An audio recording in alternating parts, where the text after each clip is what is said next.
the latest in a series of beleaguered Carnival cruises, made its way back to port early Sunday, capping a harrowing week for passengers aboard several troubled ships.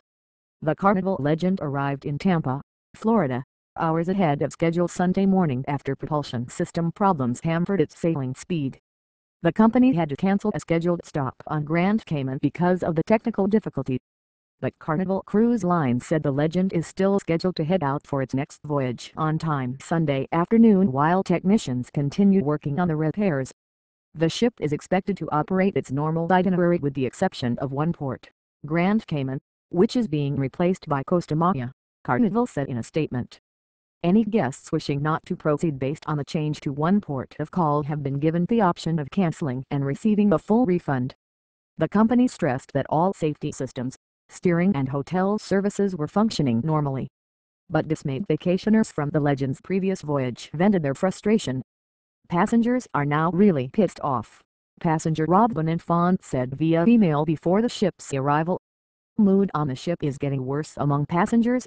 Captain is giving limited information." Senator proposes cruise bill of rights. The Legend's malfunction is the latest in a growing list of woes for the travel company. In the past month, 3 other Carnival cruise ships have reported problems.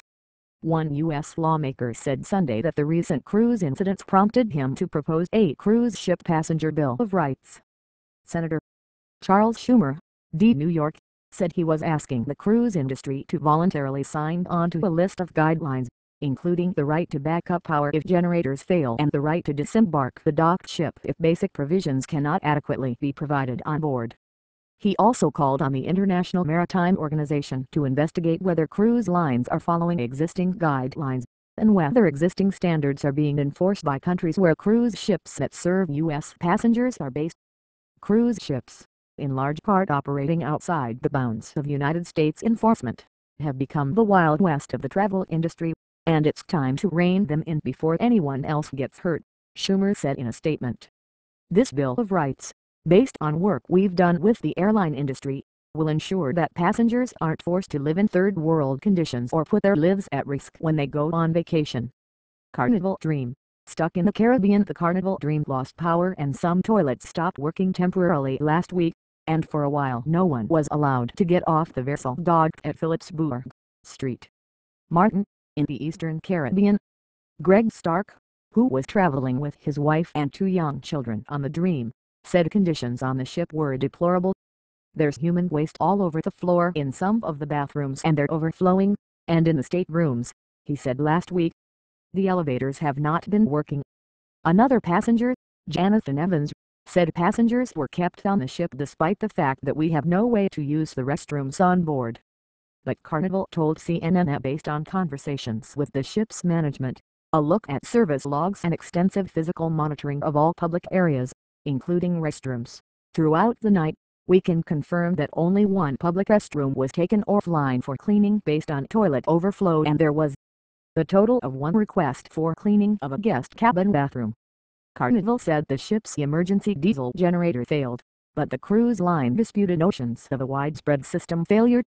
The ship's power plant, propulsion and hotel systems are fully operational.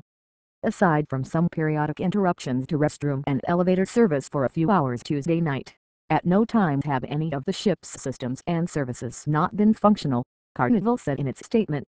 The company said it was flying the more than 4,000 passengers and will give them discounts. By late Saturday, most of the passengers had left St. Martin by air. Once all passengers leave the ship, the Dream's crew will sail back to Port Canaveral on Sunday, the company said. The ship's next voyage has been cancelled. Passenger David Howard said he thought conditions were fine aboard the Dream, but said he was frustrated with how his family and other passengers were treated and by the lack of communication. Howard said he and his family weren't told until 1:45 a.m. Friday they had to get off the ship by 7:30 a.m., so they had to rush to pack in the middle of the night. A message from the Captain Dream passengers received a letter from the captain, according to a passenger who emailed a photo of the correspondence to CNN. Captain Massimo Moreno told passengers they would be booked on flights to Orlando or another destination.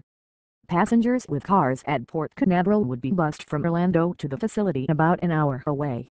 We sincerely apologize for the disappointment this unexpected change has caused and regret we were unable to provide you with the fun and memorable cruise vacation we had in store for you," he wrote.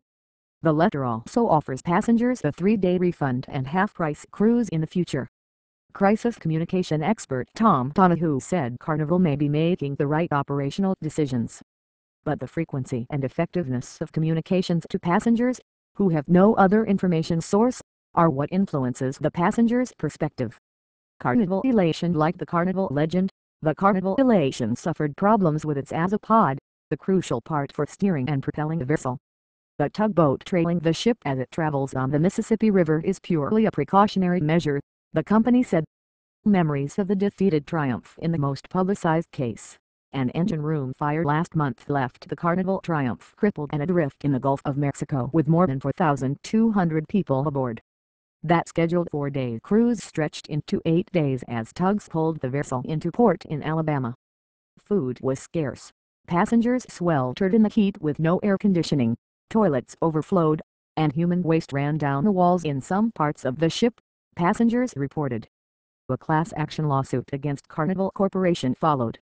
The Triumph is still being repaired at a shipyard in Mobile, Alabama, Carnival spokeswoman Joyce Sullivan said. Last week, Carnival announced it was conducting a comprehensive review of all 23 of its ships after the fire that crippled Triumph.